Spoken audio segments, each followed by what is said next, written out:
Assalamualaikum warahmatullahi wabarakatuh. Selamat pagi, salam sejahtera untuk kita semua. Apa kabar anak-anak? Alhamdulillah, kita mudah-mudahan selalu dalam keadaan sehat walafiat, diberi keberkahan oleh Allah Subhanahu wa taala. Pelajaran kita pagi hari ini untuk materi kelas 8, bab pertama yaitu sistem gerak pada manusia. Nah, kompetensi dasar. Nah, ini kalian harus tahu kompetensi dasar itu ada dua. Kalau dari kelas 8 dimulai dari 3.1. Nah, ini adalah penilaian pengetahuan, menganalisis gerak pada makhluk hidup, sistem gerak pada manusia, dan upaya menjaga kesehatan sistem gerak. 4.2 yaitu menyajikan karya tentang berbagai gangguan pada sistem gerak serta upaya menjaga kesehatan sistem gerak manusia. Ini adalah nanti nilai, termasuk nilai keterampilan. Oke, tujuan pembelajaran kita dari sistem gerak ini adalah ada 5 tujuan. Ya, setelah pembelajaran ini kalian diharapkan dapat menganalisis struktur dan fungsi rangka. Yang kedua, menganalisis struktur dan fungsi sendi. Ketiga, menganalisis struktur dan fungsi otot. Keempat, menganalisis supaya menjaga kesehatan sistem gerak. Dan yang terakhir, yang kelima, itu menyajikan hasil pengamatan dan identifikasi tentang sistem gerak manusia dan gangguan serta upaya mengatasi gangguan sistem gerak. Nah, makhluk hidup sebagaimana kita ketahui dalam pelajaran di kelas 7 mempunyai ciri. Di antaranya makhluk hidup itu mempunyai ciri makhluk hidup bisa bergerak. Nah, apa alat gerak penopang makhluk hidup bisa bergerak? Nah, tentu saja ini sesuai dengan jenis makhluk hidup. Ya, kalau makhluk hidup hewan dan manusia, ya, alat geraknya berupa otot dan rangka. Sistem gerak manusia. Apa yang menyebabkan kita bisa bergerak? Yang menopang sistem gerak manusia tidak lain adalah tulang dan otot.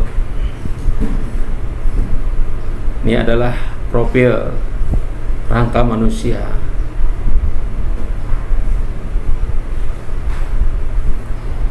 Nah, susunan rangka tubuh manusia mempunyai fungsi: satu, memberi bentuk tubuh.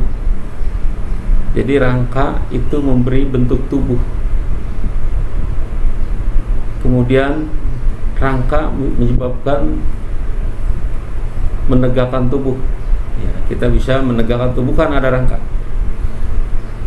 Kemudian rangka itu tempat melekatnya otot. Jadi otot-otot kita itu melekatnya pada rangka. Kemudian rangka juga tempat menyimpan mineral dan tempat menyimpan energi. Nah, rangka manusia terdiri atas tulang. Tulang ini adalah gerak pasif. Ya, rangka sebagai alat gerak pasif, di dalamnya ada tulang. Karena tulang tidak bisa bergerak tanpa bantuan otot. Nah, berdasarkan jenisnya, tulang kita itu ada 2 jenis atau ada 2 macam, yaitu tulang rawan. Yang kedua, tulang keras. Apa bedanya tulang rawan dengan tulang keras? Coba kita perhatikan. Tulang rawan juga ini sebenarnya dibagi atas 3 macam, ya. Ada tulang rawan hialin. Nah, ini tulang rawan hialin ini dalam tubuh kita terdapat pada cincin trakea, pada tenggorokan kita, ya. Kemudian pada cuping hidung, ujung hidung, ya. Kemudian pada persendian serta antara tulang rusuk dan tulang dada itu ada tulang rawan. Kalau istilah orang di masyarakat tulang rawan itu sebenarnya dengan istilah tulang muda ya. Kemudian tulang rawan elastis ya. Tulang rawan elastis, kenapa disebut elastis? Karena memang bersifat lentur, matriknya mengandung serat elastis. Nah, di mana adanya? Terdapat pada epiglotis. Epiglotis itu kalau bahasa di pangkal tenggorokan kita ya, di pangkal tenggorokan ya, epiglotis adanya. Kemudian daun telinga kita itu merupakan tulang rawan elastis ya, kita bisa menggerakkan dengan mudah ya. Kemudian tulang rawan fibrosa, nah ini kurang lentur. Kalau elastis tadi lentur, ini kurang lentur ya, terletak di antara ruas-ruas tulang belakang ya. Kemudian yang mendominasi tulang tubuh kita yaitu tulang keras, karena memang sebagian besar tulang yang menopang tubuh kita adalah tulang keras, wabil khusus pada orang-orang yang sudah dewasa. Nah, kalian pun sudah sebagian besar memiliki tulang-tulang keras ya. Nah, tulang keras ini mempunyai sel. Jadi tulang itu ada selnya namanya osteosit, membentuk konsentris berlapis-lapis, jadi berupa lingkaran-lingkaran ya. Bagian luarnya disebut periosteum, tempat melekatnya otot ya. Kemudian matrik tulangnya terdiri atas matrik kolagen dan mineral. Kemudian matrik tulang keras ini membentuk lingkaran konsentris yang disebut dengan lamela. Nah, lingkaran sel dan matrik mengelilingi saluran Harpers. Nah, saluran Harpers ini nanti yang mengalirkan atau menyalurkan zat-zat makanan. Nah, bisa kamu lihat pada gambar ya, bagian-bagian di tulang keras ada saluran Harpers yang mengalirkan zat-zat makanan ya. Kemudian pada tulang keras juga terdapat sumsum, baik sumsum kuning maupun sumsum merah. Kemudian pembentukan dan perusakan tulang keras diatur oleh adanya kalsium ya. Kalau ingin tulang kuat, kalsium ayo ya, fosfat, vitamin D, hormon ya, itu yang menopang kehidupan dari tulang.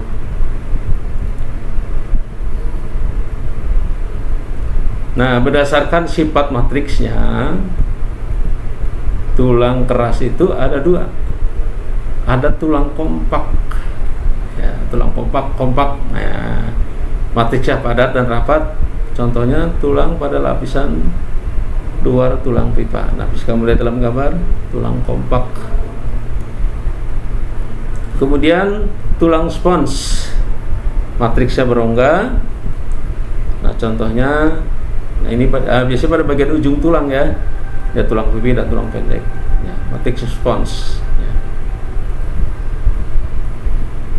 Nah, bentuk tulang keras. Nah, bentuk tulang keras ada 3 macam. Ada yang disebut dengan tulang pipa atau tulang panjang, karena memang bentuknya seperti tabung dan tidak umumnya berongga ya. Nah, ini contohnya tulang paha kita, tulang betis, tulang keri, tulang hasta dan tulang pengumpil.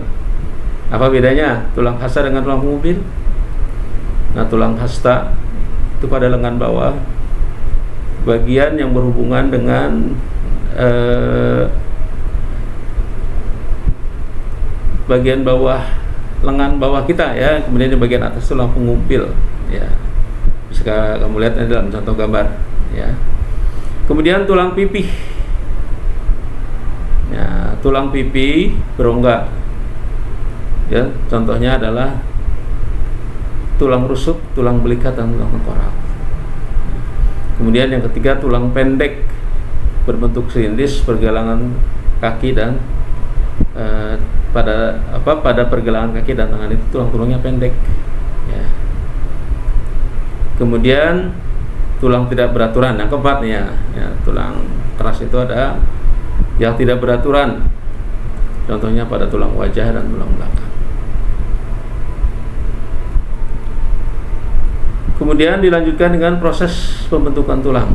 Ya, tulang kita ini diawali ketika manusia di dalam rahim. Ya. Perubahan tulang rawan menjadi tulang keras disebut osifikasi. Nah, tulang rawan di dalam kandungan itu, ya, tulang rawan pada kandungan, ya, pada janin, ya. Kemudian nanti kalau sudah dilahirkan akan tumbuh menjadi tulang keras.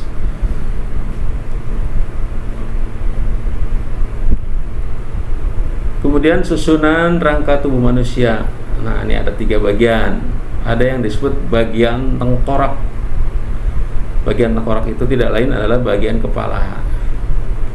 Bagian kepala manusia itu terdiri atas, ya, yang kita miliki adalah ada tulang dahi, ya, ada tulang baji, ada tulang air mata, ada tulang hidung, ada tulang pipi, ada tulang rahang atas, ada tulang lidah, ada tulang rahang bawah, ada tulang tengkorak, ada tulang pelipis, ada tulang bunuh-bunuh.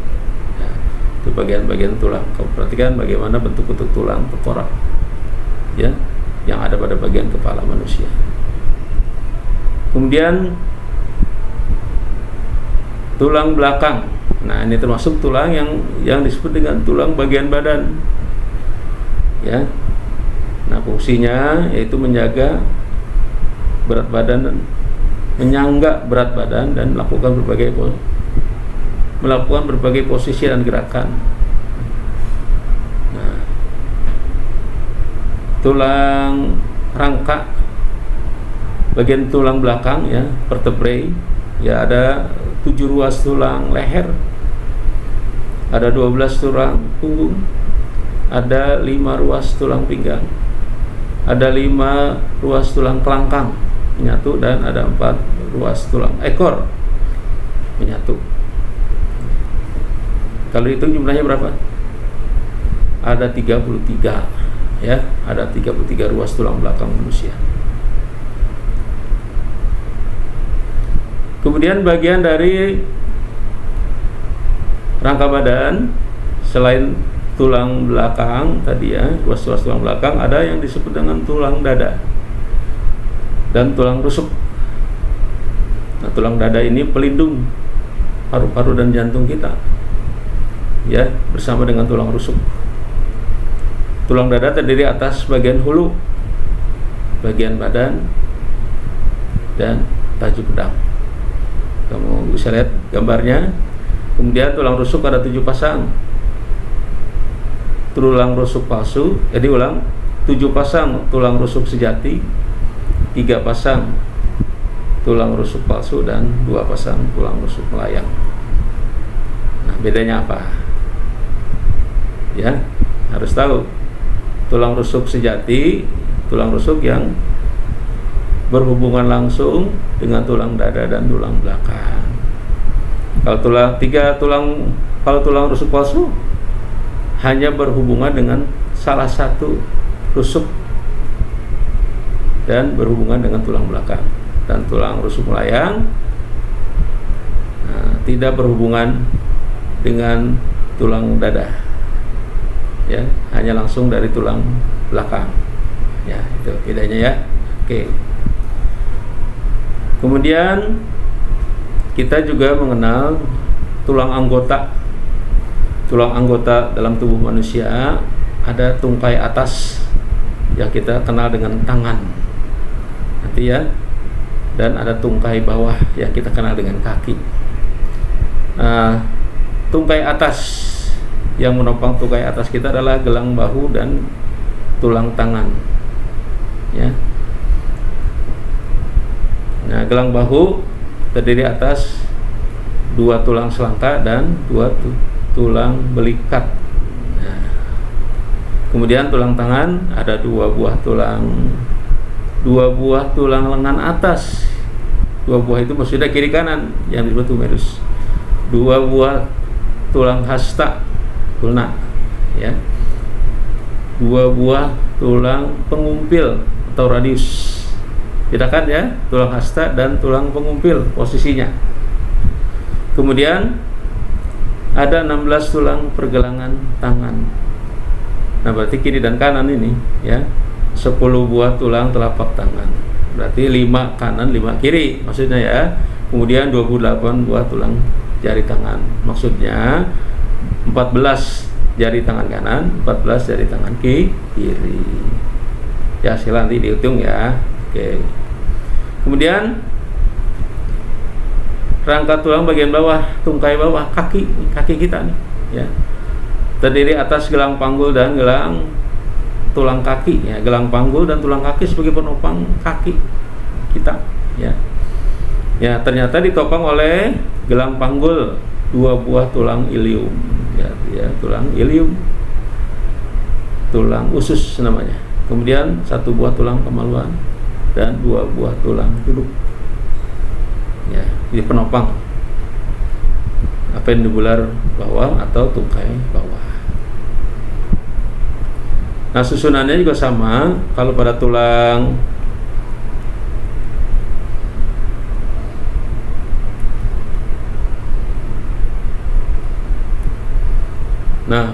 kaki ya, kita lihat ada tulang paha ya, berarti 2 buah tulang paha ya, karena kiri dan kanan ya. Kemudian ada tulang lutut, ada tulang kering bagian depan, ada tulang betis. Kemudian ada tulang pergelangan kaki, tulang telapak kaki dan ruas-ruas kaki ya. Jumlahnya juga sama seperti itu pada tangan ya, sama jumlahnya. Kemudian kita bisa menggerakkan, kita bisa beraktivitas menggerakkan tulang kita disebabkan ada hubungan antar tulang. Nah, hubungan antar tulang ini disebut artikulasi. Nah, hubungan antar tulang yang memungkinkan pergerakan disebut dengan persendian. Pembentukan sendi dimulai dari perbesaran kartilago, kedua ujungnya dibungkus oleh jaringan ikat yang disebut dengan kartilago artikulasi. Nah, pada sendi kita juga ditopang oleh membran sinovial yang menghasilkan minyak sinovial, pelumas tulang. Ya, silakan kamu lihat gambar struktur sendi. Dilanjut dengan macam-macam sendi. Nah, sendi mati, ya ada sendi mati, namanya sinatrosis, ya, merupakan hubungan antar tulang yang dihubungkan oleh serabut jaringan ikat sehingga tidak dapat digerakkan. Jadi ada 2 hubungan tulang tapi nggak bisa digerakkan. Yang namanya sendi mati. Ya. Contohnya hubungan antar tulang tengkorak. Ya. Kemudian sendi kaku, ampiartrosis. Sendi kaku merupakan hubungan antar tulang yang dihubungkan oleh kartilago, memungkinkan ada gerakan tapi terbatas. Ada gerakan tapi terbatas. Contohnya sendi antar ruas tulang belakang, sendi antar tulang betis dan tulang kering. Itu sendi kaku. Nah, bagaimana kita bisa beraktivitas dan terlihat gerakan kita? Nah, ini sendi gerak. Nah, disebut dengan diartrosis, ya. Sendi gerak, ya. Nah, ini ditopang oleh apa? Kita bisa melakukan sendi gerak karena ada mangkok sendi, ada bongkol sendi, ada pembungkus sendi, ada cairan sendi atau cairan sinovial, ya. Pelumas sendi, ya. Nah, sendi gerak diartrosis, ya, ada sendi putar, ya, ada sendi peluru, ada sendi engsel, ada sendi pelana. Ya, ini ya sendi-sendi yang menopang kehidupan kita. Kita bisa menggelengkan kepala kita, menganggukkan kepala kita karena ada sendi putar. Ya, kita bisa mengangkat tangan kita karena ada sendi engsel, atau berlari karena ada sendi engsel pada lutut. Ya. Kemudian kita bisa memegang benda karena ada sendi pelana, ya, dan sendi peluru ketika bisa menggerakkan kaki kita dengan seluas-luasnya atau sebebas-bebasnya, termasuk kita menggerakkan lengan atas kita, memutar ke kiri ke kanan, itu disebut sendi peluru yang gerakannya bebas. Oke, kita lanjut. Sendi engsel. Nah, kalian kalau buka pintu kan hanya satu arah, ya. Nah, itu engsel. Nah, kayak ini disebut sendi engsel. Gerakan hanya satu arah. Sendi engsel. Nah, pada lutut, pada siku, pada ruas jari. Nah, coba kalian gerakan lutut kalian atau siku kalian, ya, kan hanya ke satu arah itu, ya. Ya, atau ruas jari kalian, ya. Nah, ini sendi engsel. Kemudian sendi peluru. Nah, ini sendi yang mungkin tadi bebas, gerakannya bebas, ya. Sendi peluru. Ya, kita bisa menggerakkan gelang bahu dan ruang tangan atas kita dengan bebas, ya. Kemudian sendi putar yang memungkinkan kita bisa memutar leher kita, ya, tapi nggak sampai 180 derajat, ya, ya, ke kiri ke kanan, sendi putar. Kemudian sendi pelana, ya, sendi tulang ibu jari antara tulang telapak tangan dan ruas jari tangan. Nah, alat gerak tadi kita sudah bahas alat gerak pasif, ya, tulang. Sekarang kita akan bahas alat gerak aktif, yaitu otot. Nah, otot sebagai alat gerak aktif karena mempunyai kemampuan, pertama, kemampuan memendek dari ukuran semula, namanya kontraktibilitas, ya. Kemudian kemampuan memanjang dari ukuran semula, namanya ekstensibilitas. Kemudian kemampuan kembali ke ukuran semula, namanya elastisitas, ya. Ini ciri dari otot, ya. Jika otot itu bisa membesar, bisa mengecil, ya. Ya. Nah, jenis otot. Nah, otot manusia ada 3 jenis yang harus kita pahami. Pertama, otot lurik. Ya, otot lurik. Nah, otot lurik ini di mana adanya otot lurik? Nah, otot lurik adanya pada rangka tubuh manusia yang melekat pada tubuh manusia, makanya disebut juga dengan daging, ya. Otot rangka daging, ya. Otot lurik bagaimana bekerjanya? Bekerjanya secara sadar, ya, karena dikendalikan oleh otak, ya. Kita memukul dengan tangan kita sadari, ya, kita berjalan kita sadari, itu terjadi di otot lurik, ya. Kemudian otot polos.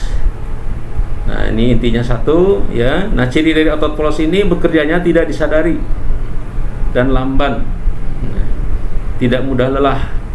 Beda dengan otot lurik tadi, ya, itu mudah lelah, ya, kerjanya cepat tapi mudah lelah. Tapi kalau ini kerjanya lambat, tidak mudah lelah. Nah, ini terdapat pada organ-organ pencernaan, ya, pada usus, ya, pada kelamin, pada alat kelamin, usus, ya, pada saluran kelamin, maksud Bapak, dan saluran ekskresi serta pembuluh darah. Nah, ini otot-otot yang bekerja, nampaknya disebut dengan istilah otot dalam. Jadi otot polos disebut otot dalam. Bekerjanya tidak disadari, ya. Kita tidak sadari bekerjanya. Kemudian yang ketiga, otot jantung. Nah, otot jantung dari namanya otot jantung, adanya dalam jantung, kaki jantung. Nah, intinya banyak di tengah, ya, berbentuk serabut, lurik, bercabang. Nah, ini keistimewaan otot jantung adalah bentuknya seperti otot lurik, tapi bekerja seperti otot polos, bekerja secara otonom. Oke, ya. Oke, kita lanjut. Bagaimana sifat kerja otot? Ya, ketika kita beraktivitas, ada otot-otot kita yang bekerja secara berlawanan, atau istilahnya disebut dengan antagonis, ya, antagonis. Nah, misalnya kamu perhatikan otot tricep dan bicep pada lengan atas kita itu bekerja secara antagonis. Ketika kita mengangkat lengan kita, ya, lengan bawah kita angkat, maka bicep kontraksi, tricep relaksasi. Sebaliknya, ketika kita meluruskan lengan pada posisi lurus, ya, otot bicep relaksasi, otot tricepnya kontraksi. Nah, ini namanya otot yang bekerja secara berlawanan. Oke. Kemudian otot juga bisa bekerja secara sinergis. Sinergis itu tadi bersama, dua otot yang bekerja secara bersama, ya. Ketika kita menelengkupkan atau menengadahkan telapak tangan kita, otot-otot pada lengan kita itu saling menopang, membantu, ya, menggerakkan secara bersama. Otot pronator dan pronator leres maupun pronator quadratus, otot pronator yang atas maupun yang bawah itu bekerja sama, ya, sehingga kita bisa beraktivitas dengan menelungkupkan atau menengadahkan telapak tangan kita. Oke anak-anak, kita lanjutkan bagaimana gangguan pada sisi gerak manusia, terutama. Nah, di sini ditampilkan kelainan-kelainan pada tulang, ya. Ada beberapa kelainan, nanti kalian bisa membaca lebih dalam lagi dalam buku literatur ataupun dalam buku paket kalian, ya. Nah, Bapak tampilkan di sini ada skoliosis. Nah, ini berupa gangguan dari ada 3 nih karena gangguan sikap duduk yang salah, ya. Skoliosis, lordosis, dan kiposis, ya. Kalau skoliosis ini duduknya nggak lempeng, nggak lurus, nyamping begitu, ya, atau karena membawa beban tangan kiri dan kanan yang tidak sama beratnya. Nah, itu yang menyebabkan skoliosis, ya. Tulang belakang bagian punggung membengkok ke kiri atau ke kanan.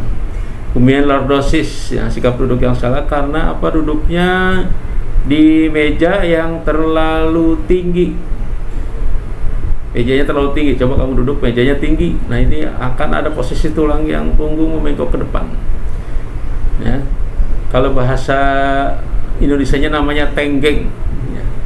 Kemudian kiposis, tulang belakang bagian punggung membengkok ke belakang.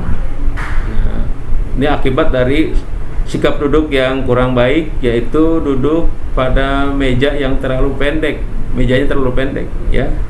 Jadi kalau kamu sekarang sekolah di SMP, kamu menggunakan meja anak TK, kan pendek tuh, ya. Nah, itu bisa menyebabkan kiposis, ya.